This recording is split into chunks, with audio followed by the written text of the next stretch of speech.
Masjid Agung Sang Cipta Rasa jadi saksi bisu bagaimana Islam berkembang saat itu.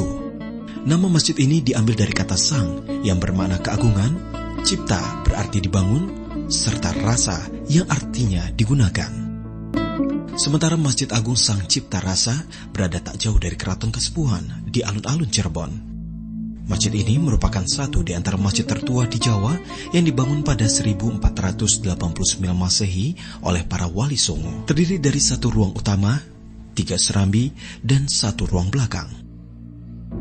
Pembangunan masjid ini konon melibatkan sekitar 500 orang yang didatangkan dari Majapahit, Demak, dan Cirebon sendiri.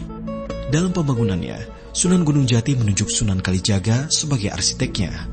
Sunan Gunung Jati juga memboyong Raden Sepat, arsitek Majapahit yang menjadi tawanan perang Demak Majapahit untuk membantu Sunan Kalijaga merancang bangunan masjid tersebut.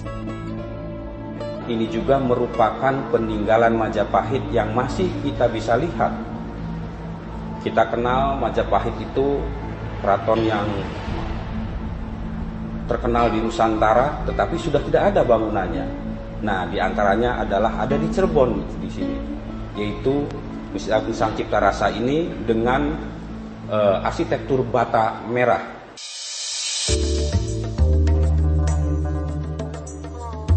Konon, masjid ini merupakan pasangan dari masjid keramat lain dalam sejarah Islam di Jawa, yakni Masjid Agung Demak, Jawa Tengah. Ketika Masjid Agung Demak dibangun oleh Wali Songo, Sunan Gunung Jati meminta izin membangun masjid kembarannya di Cirebon. Tidak seperti masjid-masjid yang didirikan Wali Songo, yang umumnya mempunyai bentuk atap tajuk, berbentuk piramid, dan bersusun dengan jumlah ganjil. Masjid Agung Sang Cipta Rasa mempunyai bentuk atap limasan. Dan uniknya, masjid ini juga tidak memiliki kubah. Konon ceritanya masjid ini pernah rusak, terus direnovasi, kubahnya diturunkan, dibetulkan dan lain sebagainya. Sultan Hasanuddin ngomong sama Bapak, Pak, ini kalau di Bapak apa tidak dipakai? Kalau tidak dipakai, maksudnya apa? Ya kalau tidak dipakai untuk saya saja. Nah, terus kata bapaknya, ya silakan untuk kamu. Maka terus dibawa ke Banten. Maka kubah Masjid Bantennya 2, di sini tidak ada. Adapun orang yang lain mengekspos, ada istilah mengatakan kubah Masjid Kasepuhan terbang ke Banten dan lain sebagainya. Itu namanya manusia. Dari pagi hingga malam, masjid ini tak pernah sepi dikunjungi warga sekitar maupun peziarah. Gerbang masjid yang mengadopsi bentuk gerbang padu raksa pada bangunan candi menjadi pembuka langkah kaki tiap orang yang masuk. Masjid ini juga memiliki tingkat kemiringan 30 derajat arah barat laut yang diyakini mengarah tepat ke Masjidil Haram Mekah. Tiap orang yang akan masuk ke dalam bangunan utama masjid harus sedikit merunduk, karena ketinggian pintu masjid hanya berukuran 1 meter saja. Hal ini sengaja dibuat sebagai simbol sifat rendah hati, sopan santun, dan saling menghormati. Namun selain hari Jumat atau hari besar lainnya, dari 9 pintu hanya 1 yang dibuka. Masjid Agung Sang Cipta Rasa ditopang 12 pilar, dikenal sebagai Sakarolas. Bukti masjid ini warisan para wali Songo adalah satu tiang penyangga atap di dalam masjid yang konon dibuat oleh Sunan Kalijaga dari serpihan kayu jati yang disatukan dan dibuat tiang. Konstruksi tiang ini seperti yang ada di Masjid Agung Demak, dikenal masyarakat sebagai Saka Tatal. Di bagian sisi Saka Tatal terdapat kaligrafi Arab yang diyakini diukir Sunan Kalijaga. Kini, di usianya yang kian senja, tiang-tiang jati ini dipapa 4 pilar besi guna memperkokoh kedudukannya.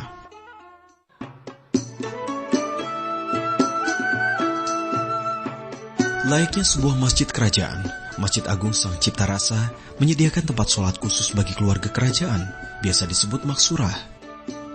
Berpagar kayu berukir, maksurah dibagi jadi 2. Keluarga Kasepuhan pada syaf depan dekat mimbar, dan keluarga Kanoman di syaf belakang samping kiri pintu utama.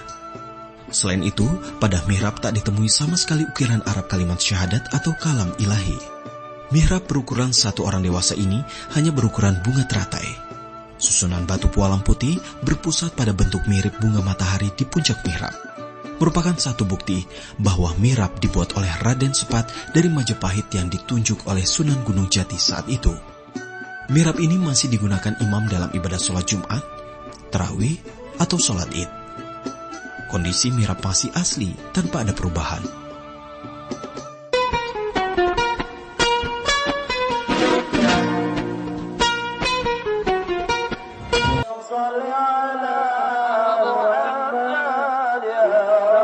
Sang surya sudah jauh meninggalkan peraduannya. Anwar, marbot Masjid Agung mulai berbenah sejak pukul 9 pagi. Dia mencuci beras yang akan dimasak untuk makan bersama usai sholat Jumat nanti. Beras dicuci di kolam yang konon ada sejak dulu. Kolam ini berada di tengah serami masjid dan disebut sebagai kolam kejujuran. Banyak orang yang sengaja mengambil air kolam berharap berkah, padahal pihak masjid sendiri menggunakan air kolam untuk berwudu.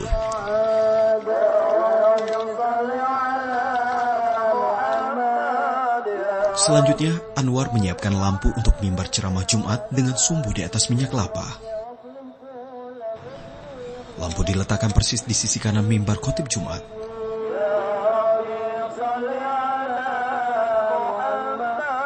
Mimbar yang dipakai adalah replika dari mimbar asli yang kini sudah tidak digunakan lagi. Pintu masjid yang berjumlah 9 sebagai simbol Wali Songo mulai dibuka satu persatu. Menandakan sholat Jumat segera dimulai. Satu orang marbot lainnya mulai berkeliling dengan membawa hiu buatan asli keraton guna mengharumkan seluruh bagian masjid. Hiu itu akan berhenti di sakat tatal, serpihan tiang yang dianggap paling keramat. Waktu sholat ditunjukkan oleh penunjuk arah yang mengandalkan bayangan. Karena itu jam di masjid ini ada 2. Waktu Indonesia bagian Barat dan waktu Indonesia sholat.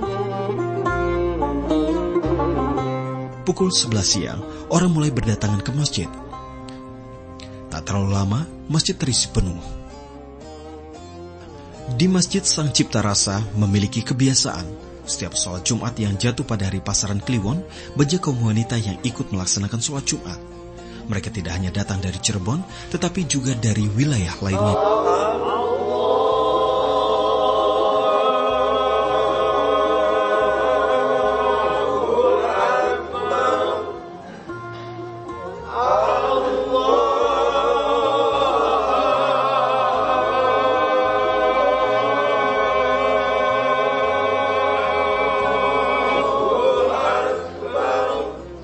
Suara kur azan mulai berkumandang.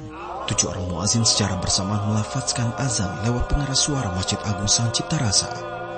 7 muazin ini jadi bagian penting tiap sholat Jumat berlangsung.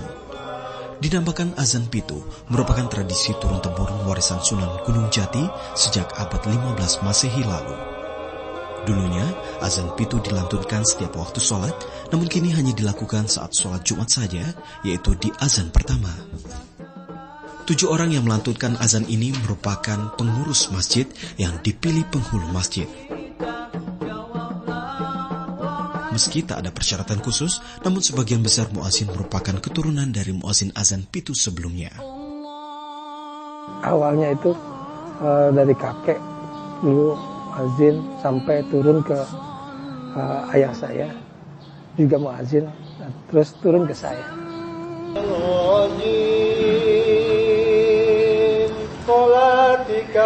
11 tahun sudah, Adnan menyumbangkan suaranya untuk azan Jumat. Sejak ia tidak bisa, hingga akhirnya ia menjadi muazin yang mengawali kumandang azan. Ma tara fi khalqir rahmani tafawutan wala naqsa. Wa asra bi nabiyhi lailan minal masjidil haram ilal masjidil aqsa. Selain azan pitu, tradisi yang sampai saat ini masih dilestarikan, yakni khotbah menggunakan bahasa Arab. والرسول السيد العظيم ذي القلب الرحيم شقات. Usai sholat Jumat, pengurus masjid biasanya makan siang bersama. Menu yang terhidang adalah sumbangan orang-orang sekitar. Selain itu, masyarakat juga biasa menyumbang minyak kelapa untuk lampu mimbar. Masyarakat hanya berharap keberkahan dari apa yang telah mereka berikan untuk Masjid Agung Sang Cipta Rasa. Allahumma